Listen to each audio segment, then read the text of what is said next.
Hi friends, അസ്സാം വലൈക്കും. അപ്പോൾ ഇന്ന് ഞാൻ വന്നിട്ടുള്ളത് നല്ല ടേസ്റ്റി ആയിട്ടുള്ള ഒരു ചോറിൻ്റെ റെസിപ്പി ആയിട്ടാണ്. അപ്പോൾ നമ്മുടെ ഈ ഒരു ചോറിന് കറികളൊന്നും തന്നെ വേണ്ട. അപ്പോൾ ഇതെങ്ങനെ തയ്യാറാക്കാൻ നോക്കാം. അപ്പോൾ എല്ലാവരും വീഡിയോ ഒന്ന് സ്കിപ്പ് ചെയ്യാതെ തന്നെ പോയി കണ്ടു നോക്കുക.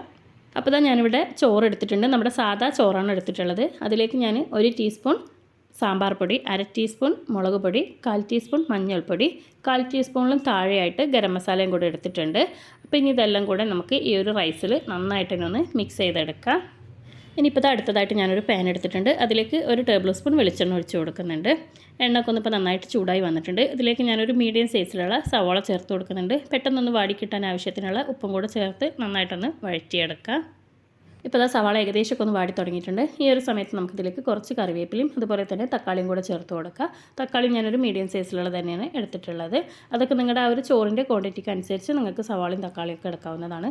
നന്നായിട്ടൊന്ന് വഴറ്റിയെടുക്കുക. അതിൻ്റെ കൂടെ തന്നെ ഒരു 1/4 ടീസ്പൂണോളം ഇഞ്ചി വെളുത്തുള്ളി പേസ്റ്റും കൂടെ ചേർത്ത് കൊടുത്ത് അതിൻ്റെ ആ ഒരു പച്ചമണമൊക്കെ മാറി വരുന്നവരെ നമുക്ക് നന്നായിട്ടൊന്ന് വഴറ്റിയെടുക്കുക. തക്കാളിയൊക്കെ ഒന്ന് നന്നായി ഉടഞ്ഞു വരട്ടെ. അപ്പോൾ നമ്മുടെ തക്കാളിയൊക്കെ നന്നായിട്ട് തന്നെ ഒന്ന് ഉടഞ്ഞ് വന്നിട്ടുണ്ട്.